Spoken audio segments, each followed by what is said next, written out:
So today I'm here with my Coachmen 12.0 TDXL Express, and I have been wanting to upgrade my air conditioner because of the cheap one they give you.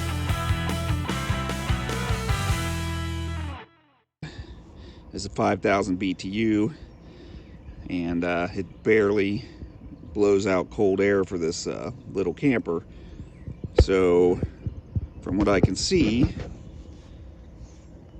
the easiest way to access it is from the back, and I bought a different air conditioner that should fit the dimensions, so we'll get into that later. But to start out, it looks like you're going to need to remove this cover and then slide it out the back. And it does use, it's a either Phillips head or the square heads bits.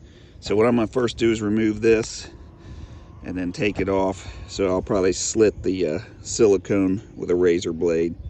So we're going to try that first. Here's what it looks like from the inside. It doesn't come out forward. And I think the access is I'm going to have to actually pry this top piece up. And it looks like it's only held on by silicone, but it never is the easiest way when it looks easy. So we'll see what we need to do. Hopefully once we slide it out the back, that'll be all we need to do. All right, so I've removed all the screws from around the whole frame. And what I'm gonna do is I'm gonna take an exacto knife or just a regular razor blade and slit this silicone on these edges. So I'm gonna use one of these, probably something like this. We'll see what works best. All right, so when I took this back for warranty, I asked them why they use silicone on all these seals, because I was always told to use a special type of caulking. But I don't know. Let's look at this because I'm going to pull it off now. It looks like they do have like some kind of weather strip behind it. So we'll see. Yeah, just normal weather stripping. So that must seal up the screws. A couple places that probably lets water in. But this is what it looks like so far.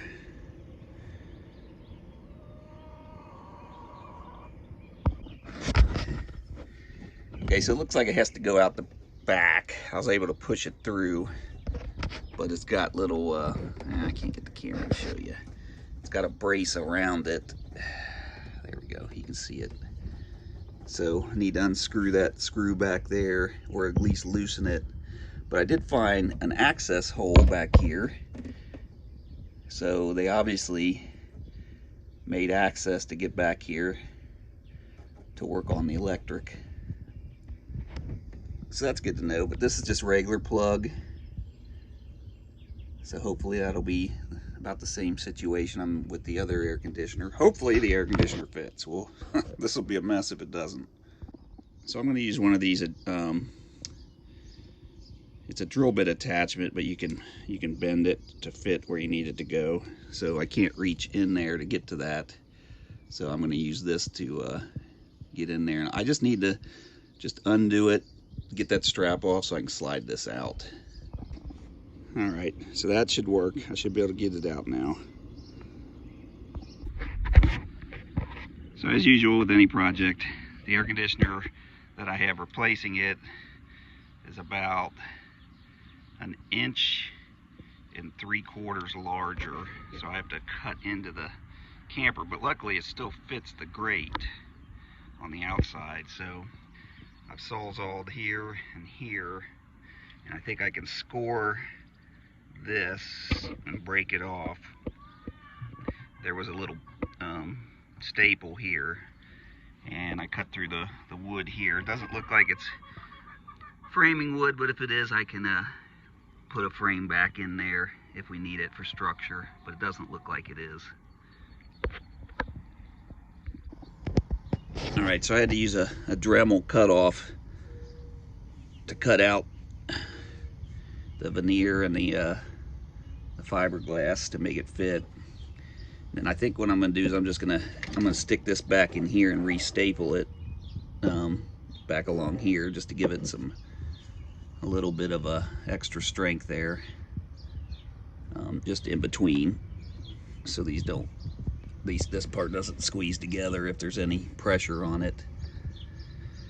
Problem's going to be on the front, but I'm going to see what it looks like just by shoving it in. So we're going to try that. And then this tray is probably going to be smaller, so I don't know what I'm going to do there. I'm going to see what the air conditioner came with. Okay, so preliminarily it fits. We're going to have to cut out the front, which I knew we were going to have to do, but it goes in. So let's look over here. This is what we're looking at. So we're going to have to level it still, figure out if we need anything on the bottom to protect from water. Hopefully the condensation comes out where I won't have to put a pan in there, but if I do, we'll have to figure that out. I still have room for weather stripping and all that, but this is going to have to go in at least 2 or 3 more inches to allow for the cover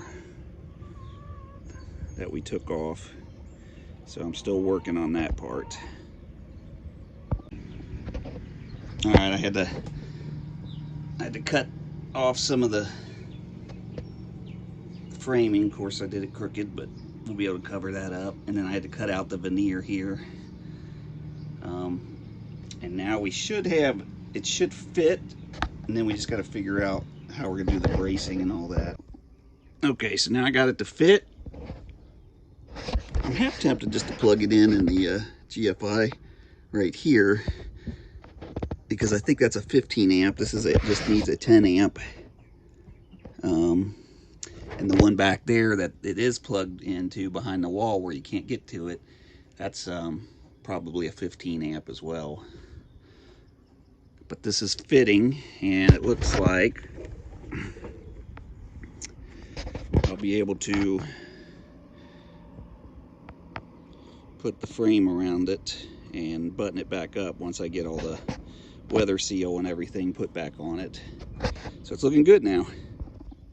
All right, so now I'm just putting brad nails up in here. I put that piece of wood I cut out back here, and now I'm gonna give this some structure in between so it won't squish the outside of the camper and the inside if something pushes against it. So it leaves a little bit of strength in there, not much, but probably just enough for us. So let's see here. I'm just using a thing. That's all I'm doing is through there. I gotta hold it. I have to use both hands to do this, so I can't show you. Okay, so I figure since the last air conditioner had a steel, like a galvanized steel underneath it, I guess they left the plug open on the bottom because most of it's on the inside, not like a regular window air conditioner should be outside, because the water slings up and cools it down. So they let the water open and out, so they need this to keep it from going inside, you know, where the electric is. And it also tilts backwards. So I went ahead and did that. Left an area here I kind of covered with electrical tape so it wouldn't cut the cord. So what I'm going to do is I'm going to push the air conditioner in now, and I'm going to strap it down through the access hole under the sink and plug it in, and then get everything adjusted just right, and then we'll put the back on, and we should be done with most of it. All right, so I pushed and pulled it through. It looks like it's about where it needs to be. For some dumb reason, the air conditioner company makes that plug at the front. I guess it's, I mean, I understand it's a window unit, so that's why, but it just looks dumb there. Of course, Coachmen shouldn't have done a side unit anyway. The newer models have it on the top where it belongs. So this should be where we got it. I'm going to strap it down, and then the frame should fit right over that. So I just have to cut this caulking off, redo the frame, and then tighten it all up, and it should be done.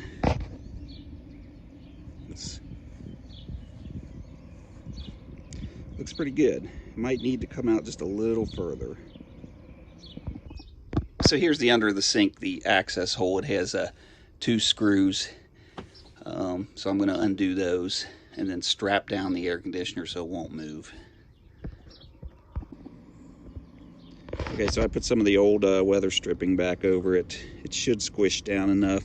I had to cut it and trim it a little bit on this side, but it should squish down enough when I put the cover back on that it'll seal it up pretty good. What I'm going to do is at every screw, I'm going to put some silicone on the screw so that when it goes in, it'll reseal, hopefully. Because there is some weather stripping behind the cover. We'll see how that works. Okay, I went ahead and buttoned up the outside frame. I just put silicone on each screw as I went, just so it'll seal the holes. Probably will have to run a bead of caulk here on the sides, but I think I'm going to use that other stuff that's made for campers. I don't know, I just trust that more. There is a weather stripping behind this too, but I don't trust it. Anything with water just destroys campers. But this worked out pretty good on the side here. It actually fits and looks good. All right, so got to fill that gap in. I had a piece. I cut it on my table saw, and let's put it this way. We're gonna put it in here. Sorry about the camera motion.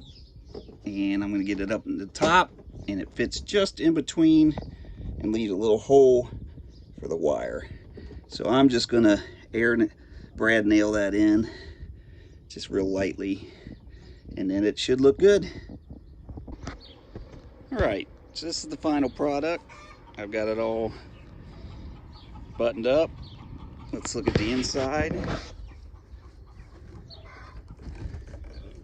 Oh, let me see, let me get in here.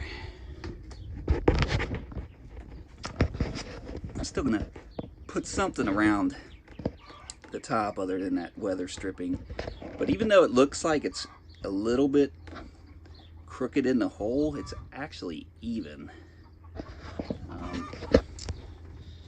I had to cut a piece of the charging station frame to fit, but all in all it looks pretty good, and it's a 8,000 BTU GE. I'll give you all the make and model if you're interested in doing it for your camper. So all in all, about a let's see, what time is it? It's about 6 hours of work. Not too bad. Probably could have done it a lot quicker, but luckily I had all the supplies here and I didn't have to run to the hardware store. But I went from a 5,000 cheap 5,000 BTU cheap air conditioner to a 8,000. It's a GE. I think, you know, it should be reliable. We'll see how it goes. If not, you know, I don't know, because there's not many sizes that'll fit in there for 8,000 BTU, but I think it'll work out pretty good, and it looks good, and it should definitely cool this Clipper 12.0 TDXL way better than the 5,000 did. Alright, so I bought this Champion 2500 inverter generator for the camper for trips, boondocking, and as you can tell, it's pretty quiet. It's only like 50 decibels, and this is on high mode because I wanted to show everybody that the air conditioner is working. So let's go in and check it out. All right, here we go. It's blowing out nice cool air. The fan is on high, so I would say that this was a successful venture. And that generator has enough power. I looked up for this model, so when it starts up, the wattage is enough to start this air conditioner up and keep it on. Now granted, we're not going to run an air conditioner on a generator, but if we needed a quick cool down and we were boondocking or something like that, we could do it. We could run a fan off of it, things like that. But just wanted to show you that the air conditioner was working and it was a success.